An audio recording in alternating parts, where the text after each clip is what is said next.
천재 시인 김삿갓 씨의 빨간 맛. 안녕하십니까? 오늘도 인생 스케치를 찾아주신 여러분 진심으로 환영합니다. 날씨도 적적하고 마음 한구석이 허전하실 때 옛날 이야기만큼 좋은 약이 또 어디 있겠습니까? 오늘은 여러분의 귀를 즐겁게 해드리고 무거운 마음은 시원하게 뚫어드릴 아주 기가 막힌 조선시대 야사를 준비했습니다. 오늘 이야기의 주인공은 여러분도 잘 아시는 조선 최고의 풍우나 언어의 마술사 바로 김삿갓 김병연 시인입니다. 김삿갓 시인은 하늘이 부끄러워 평생 삿갓을 쓰고 방랑하셨다지만 그 입담만큼은 가히 조선 제일이셨죠. 특히 겉으로는 고결한 척 깨끗한 척 온갖 무게를 다 잡으면서 뒤로는 구린내 나는 집만 골라 하던 가짜 양반들을 혼내주는 데는 정말 도가 트신 분이었습니다. 오늘은 김삿갓 시인이 작정하고 어느 탐관 오리의 은밀한 침소 사정까지 아주 탈탈 털어버린 웃기고도 짜릿하며 조금은 야릇한 복수극을 들려드리겠습니다.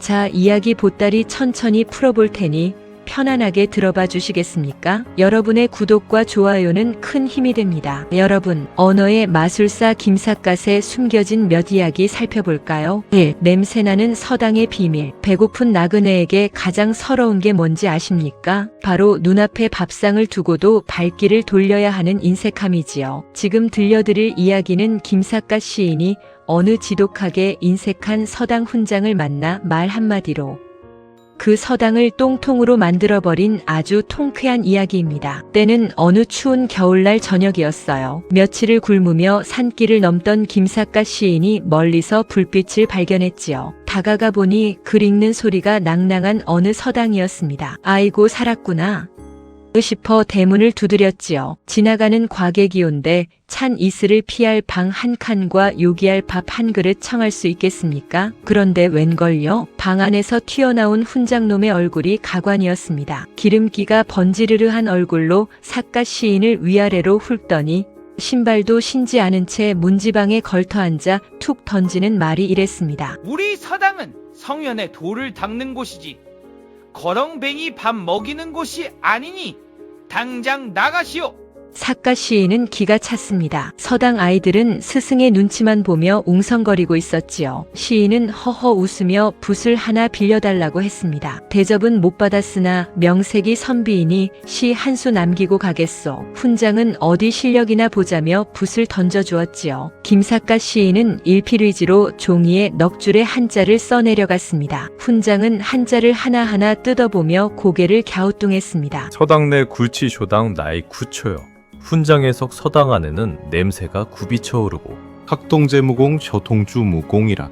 훈장에서 배웅터. 아이들은 모두 공무가 없구나. 훈장은 속으로 생각했습니다. 허허, 우리 서당의 향기가 난다는 뜻인가? 아이들이 공부에만 전념한다는 뜻이군.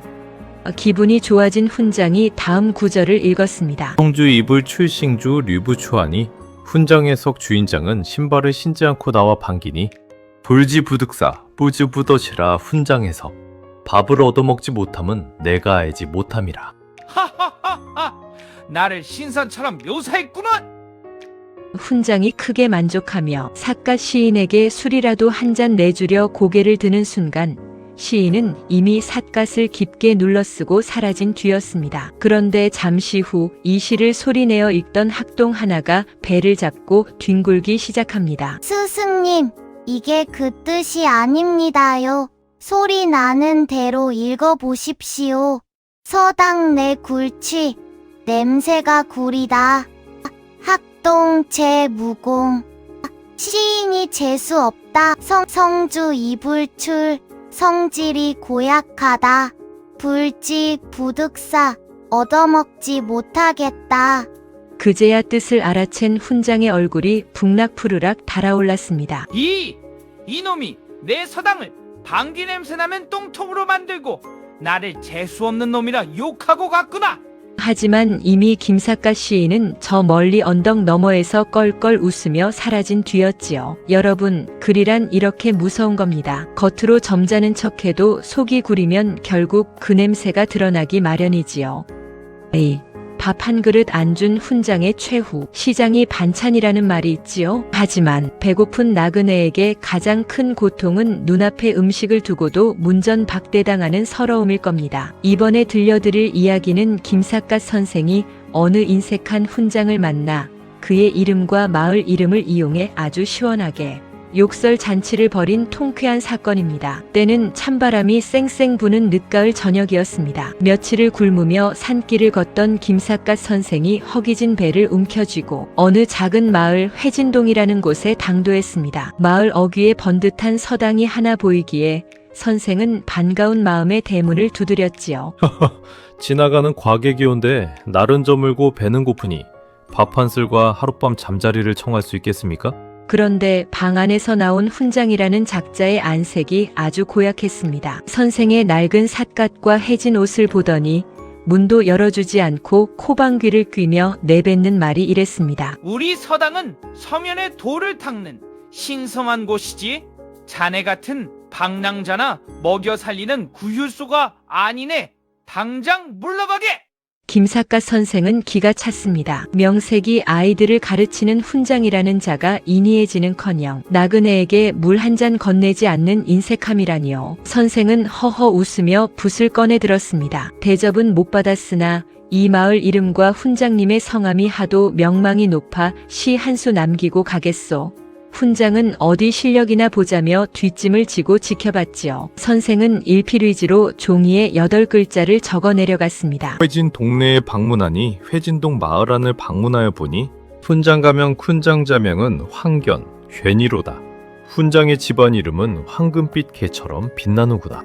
훈장은 허허 내 집안을 금빛개에 비유하며 칭송했구나 하며 흐뭇해했습니다. 하지만 김삿갓 선생이 떠난 뒤 이 시를 가만히 읊어보던 훈장의 안색이 순식간에 잿빛으로 변했습니다. 여러분, 이 시에 숨겨진 진짜 독서를 눈치채셨나요? 첫 구절 회진동네를 보십시오. 모을 회에 나루진자를 썼지만 소리나는 대로 읽으면 회를 쳐서 나루터에 뿌릴 놈들 이라는 무시무시한 욕설이 됩니다. 거기에 결정타는 훈장의 집안 이름인 황견이었습니다. 훈장은 금빛개라고 좋아했지만 사실 황견은 조선시대에 누렁개 즉 개만도 못한 놈이라는 뜻으로 쓰이던 비속어였지요. 결국 동네 사람들은 회를 쳐서 뿌릴 놈들이고 훈장 너는 누렁개만도 못한 놈이다 라고 대놓고 욕을 한 것입니다. 김삿갓 선생의 이 서늘한 유머 정말 대단하지 않습니까? 글 공부는 많이 했어도 정작 사람에 대한 도리를 모르는 자들에게 던지는 가장 시원한 말의 펀치였습니다. 오늘 여러분의 하루는 어떠셨나요? 혹시 누군가에게 마음의 문을 닫고 환경 같은 인색함을 부리지는 않으셨나요? 김삿갓 선생의 시 한 수를 떠올리며 주변 사람들에게 따뜻한 밥 한 끼, 말 한마디 건네는 넉넉한 마음을 가지셨으면 좋겠습니다. 3. 내 맘대로 안 될 땐 대나무처럼 사세나. 여러분, 살다 보면 참 내 뜻대로 안 되는 일이 태반이지요. 열심히 살아보려 해도 세상 풍파가 나를 가만두지 않고 이리저리 치이다 보면 에라 모르겠다 하고 주저앉고 싶을 때가 한두 번이 아닙니다. 오늘 들려드릴 이야기는 김삿갓 선생이 세상 풍파에 지친 어느 가난한 선비에게 건넨 세상에서 가장 쿨하고 멋진 위로의 시 한 수입니다. 때는 어느 바람 부는 가을날이었습니다. 김삿갓 선생이 길을 가다 대나무 숲 근처 작은 초막에서 한숨을 내쉬고 있는 젊은 선비를 만났습니다. 과거 시험엔 매번 낙방하고 집안 형편은 기울어 끼니조차 잊기 힘든 처지였지요. 선비는 하늘을 원망하며 울먹였습니다. 삿갓 어른, 세상에 어찌 일이 제 뜻대로 되지 않는단 말입니까? 이대로 살아야 합니까? 저대로 죽어야 합니까? 그 모습을 가만히 지켜보던 김삿갓 선생이 껄껄 웃으며 옆에 서 있는 대나무 가지를 툭 쳤습니다. 그리고는 붓을 들어 대나무 잎사귀에 먹물을 묻혀 종이에 쓱쓱 써내려갔지요. 그 유명한 죽시의 시작이었습니다. 이대로 저대로 내버려 두게나 해설 한자. 대나무 죽자를 우리말 어미대로로 읽는 천재적인 발상입니다. 풍치는 대로 후다주게, 물결치는 대로 랑다주게, 살아가리. 해설바람이 불면 흔들리는 대로, 물결이 치면 흐르는 대로 몸을 맡기라는 뜻이죠. 선비는 멍하니 시를 읽었습니다. 선생의 붓끝은 멈추지 않고 다음 구절로 이어졌습니다. 밥이면 밥밥, 죽이면 죽죽, 나오는 대로 먹고 옳으면 옳고 시비, 틀리면 틀리고 시비, 지켜보는 대로 보리라. 여러분, 이 시의 묘미를 눈치채셨나요? 김삿갓 선생은 한자 대나무 죽자를 가져와 우리말의 조사대로로 사용했습니다. 한자를 빌려 우리말의 리듬을 살린 그야말로 조선판 힙합 랩이었던 셈이지요. 선생은 멍해진 선비의 어깨를 툭 치며 한마디 덧붙였습니다. 이복에 선비 대나무를 보게나. 저놈이 바람이 분다고 부러지던가. 아니네. 그저 바람 부는 대로 몸을 굽혔다가 다시 일어설 뿐이지. 세상이 자네를 흔들면 흔들리는 대로 잠시 쉬어가게나. 밥이 나오면 고맙게 먹고 죽이 나오면 구수하게 마시면 그만인 것을 무얼 그리 빡빡하게 구는가. 그제야 선비는 가슴속 응어리가 탁 풀리는 것을 느꼈습니다. 억지로 세상을 바꾸려 애쓰기보다 주어진 상황 속에서 여유를 찾는 대나무 같은 마음을 배운 것이지요. 여러분, 오늘 하루 어떠셨나요? 생각만큼 일이 잘 풀리지 않아 속상하셨나요? 그럴 땐 김삿갓 선생의 이 시를 떠올려 보십시오. 이대로 저대로 되는 대로 살자. 무책임한 포기가 아니라 내일 다시 일어서기 위해 오늘 잠시 바람에 몸을 맡기는 지혜. 오늘 밤만큼은 대나무처럼 곧고 유연하고 편안한 마음으로 잠드시길 바랍니다. 4. 남자는 위, 여자는 아래. 안방의 비밀. 이번 이야기는 조금 후끈할지도 모르니 마음을 단단히 먹으셔야 합니다. 조선 최고의 풍류남아 김삿갓 선생이 어느 깊은 밤 한 양반댁 안방의 풍경을 시 한 수로 묘사했는데 그 내용이 아주 파격적입니다. 때는 어느 비 내리는 깊은 밤이었습니다. 비를 피해 어느 양반 집 사랑채에 머물게 된 김삿갓 선생은 우연히 건너편 안방 문창살에 비친 등불 실루엣을 보게 되었지요. 그런데 그 그림자의 움직임이 예사롭지 않았습니다. 선생은 묘한 미소를 지으며 붓을 들어 종이에 딱 2줄을 써 내려갔습니다. 다음 날 아침 이 시를 본 집주인 양반은 얼굴이 북락푸르락해져서 삿갓 선생의 멱살을 잡으려 달려들었습니다. 이 발칙한 놈이 감히 내 안방 사정을 이렇게 노골적으로 쓰다니. 내 놈이 선비냐? 아니면 음탕한 구정꾼이냐? 도대체 어떤 내용이었기에 점잖은 양반이 이토록 노발대발했을까요? 서방님은 위에 있고 아씨는 아래에 있네. 여러분, 머릿속으로 상상해 보십시오.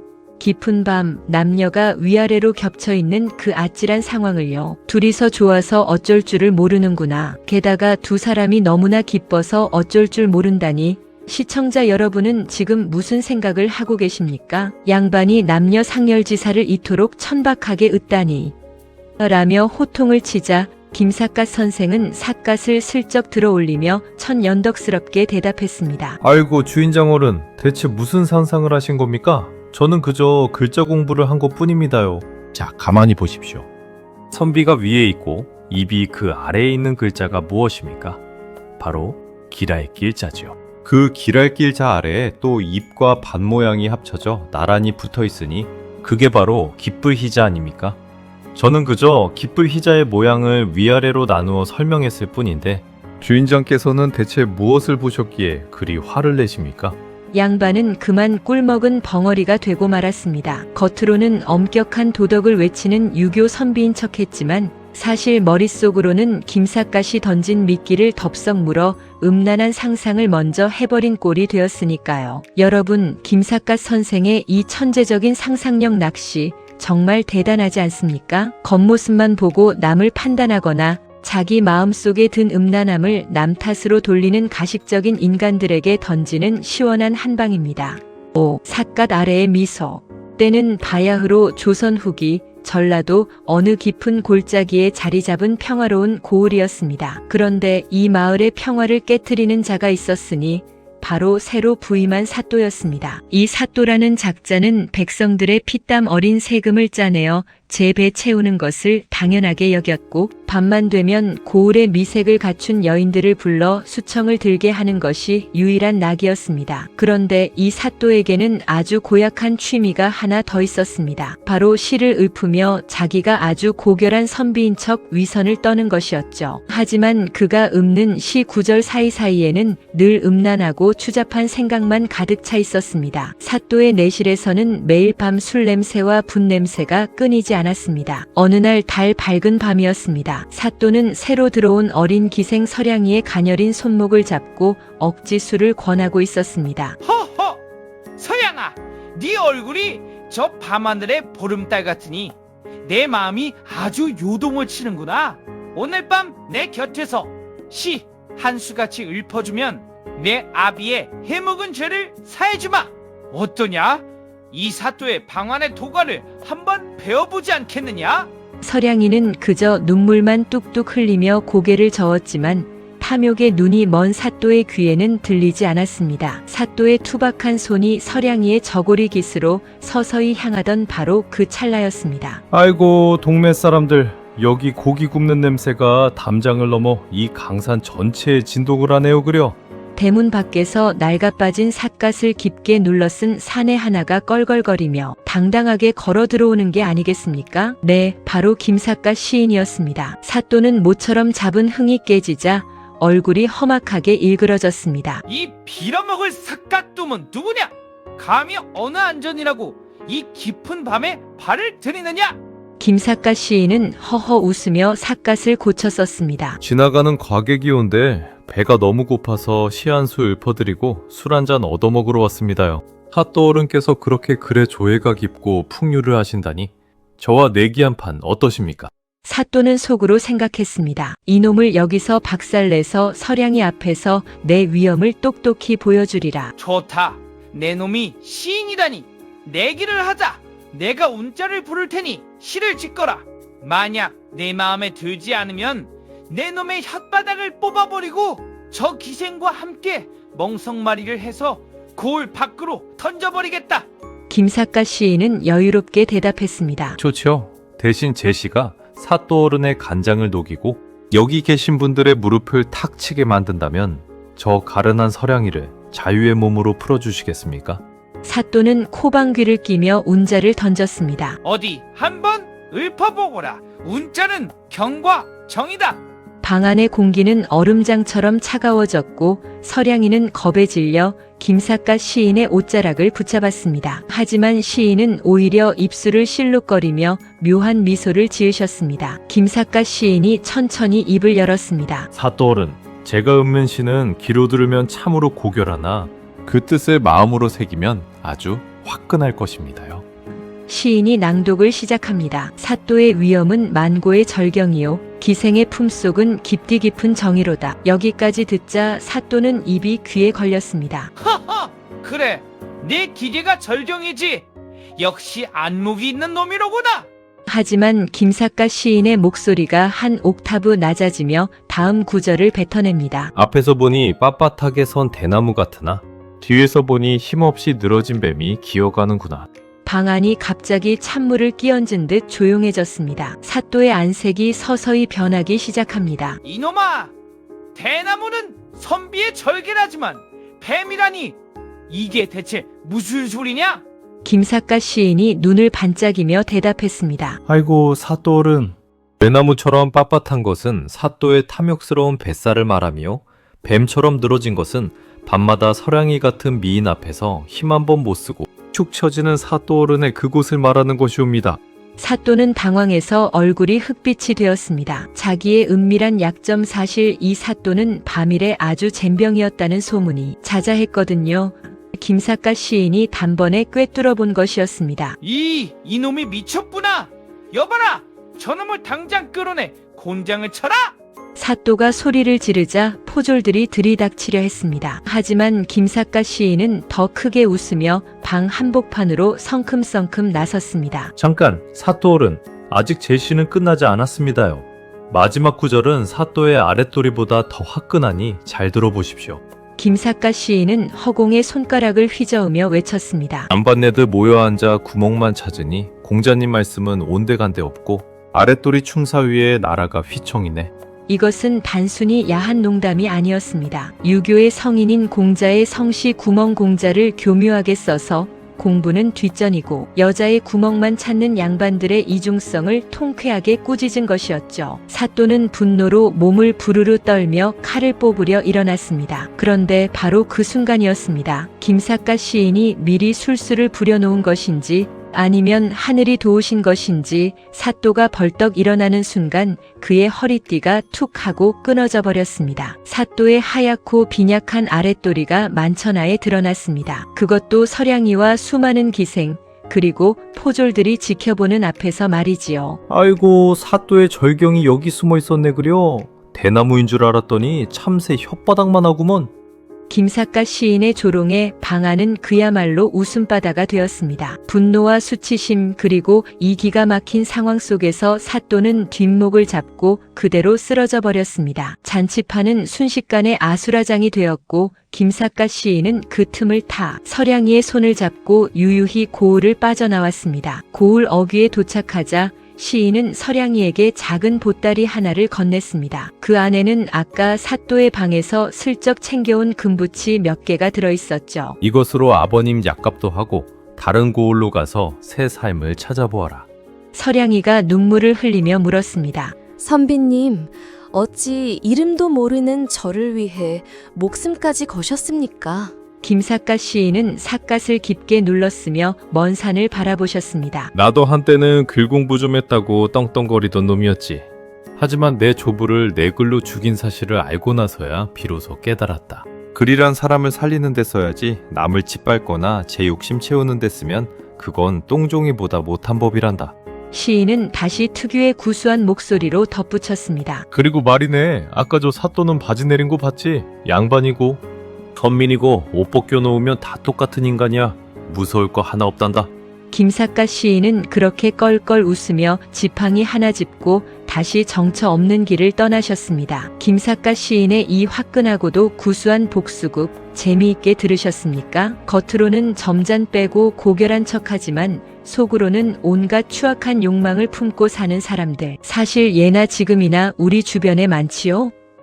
김삿갓 시인은 그들의 가식을 야한 농담이라는 해악의 칼날로 시원하게 베어버린 겁니다. 우리 인생도 가끔은 이렇듯 시원하게 한바탕 웃으며 살아야 하지 않겠습니까? 남의 시선에 갇혀 빳빳하게만 살기보다는 가끔은 힘 좀 빼고 내 안의 진실한 모습으로 사는 것. 그것이 바로 김삿갓 시인이 우리에게 전해주는 진짜 가르침이 아닐까 싶습니다. 오늘 이야기가 즐거우셨나요? 인생 스케치 채널 기억해 주시고 구독과 좋아요는 큰 힘이 됩니다. 감사합니다. 인생 스케치였습니다.